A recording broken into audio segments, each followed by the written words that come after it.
Oi, oi, oi, oi. Oi, oi, oi, oi. What's up, bitches? It's me, ya boy, LBSC71. Oh my fucking god, I'm so fucking lonely. But what is up, everyone? I hope you're all doing well, because it's time for me to rant on how I made a model train with a face yet again.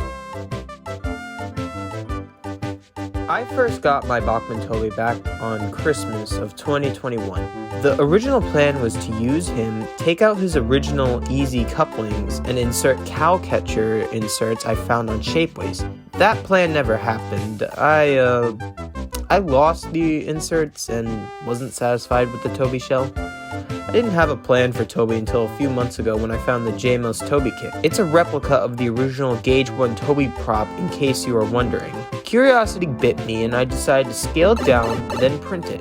I fitted it onto a Toby chassis and to my surprise it looked better than the original Bachmann shell. So I decided to roll with it, but it needed to be slightly modified first. So the process of 3D modeling it and resin printing it began.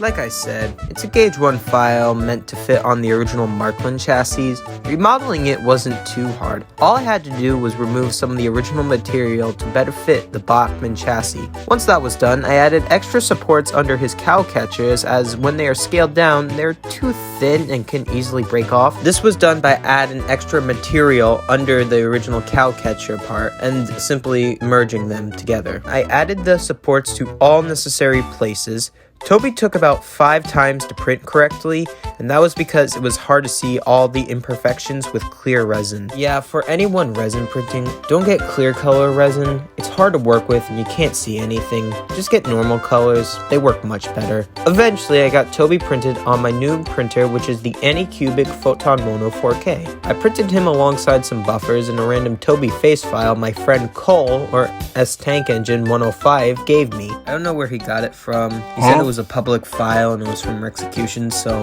we'll go from that. After a quick sanding, Toby was ready to be painted.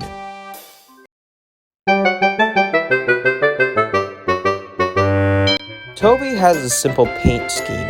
It's just basically brown with darker frames of brown and a gray skirt. Choosing which color fit best for Toby wasn't too hard. I used my gray primer as a base. I then sprayed him in brown, which is just called brown from Rust-Oleum.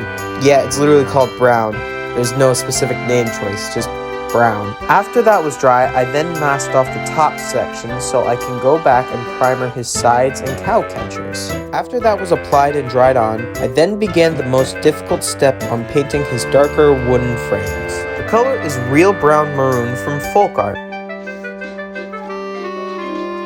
His buffer beams, I masked off the entire shell and then sprayed them in Rust-Oleum Apple Red. I guess when masking him up, I didn't apply it correctly because some red bled onto his sides.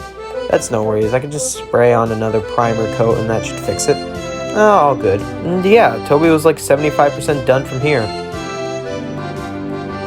Okay, so even though I used this footage in my Percy showcase video, here's me trying to add Toby's number 7 decals. They weren't hard actually, and it took me like 2 minutes. This whole thing was a speed run. No, like actually it was, because it took like a day or two to apply all the paint and the real waiting was for his roof. But we'll get back to that later. After I clear coated him in satin spray, I glued on the underside of the shell and then the supports on the Bachmann Toby chassis and let that dry. After that, I placed on his buffer heads and glued those in. His face I would redo at some point.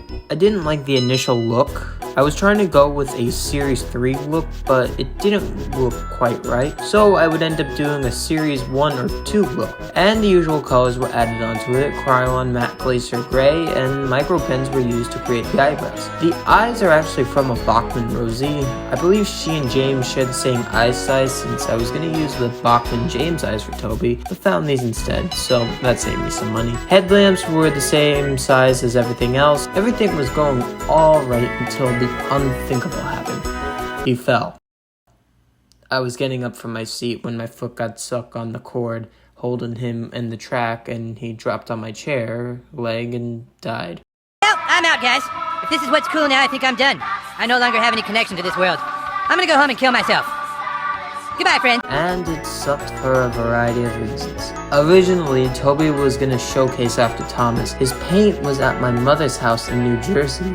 After a much needed mental break from modeling thanks to his shoulder surgery, I finally decided to redo him again. I repeated all the same steps again, and finally Toby was looking good. Okay, let's talk about the roof. It's a combination of the JMOS roof scaled down and Juji's James roof stretched out. Unfortunately, most times when you scale something down, it's very fragile and breaks easily. So what I would do is stretch the James roof to fit the scaled down Toby roof so it could fit nicely on Toby. After it was printed, I added some white Krylon spray. Doesn't matter what you use, it was the only thing I had lying around. And then all of his details were painted in a black acrylic paint. And his bell was painted in a gold acrylic. And he was done. Toby was a very easy yet complicated model to make. Because the print is so fragile, basically anything could break, and I have to be very careful about that. So for all in future purposes, Toby will be taken care of very well. Now let's see this boy in action.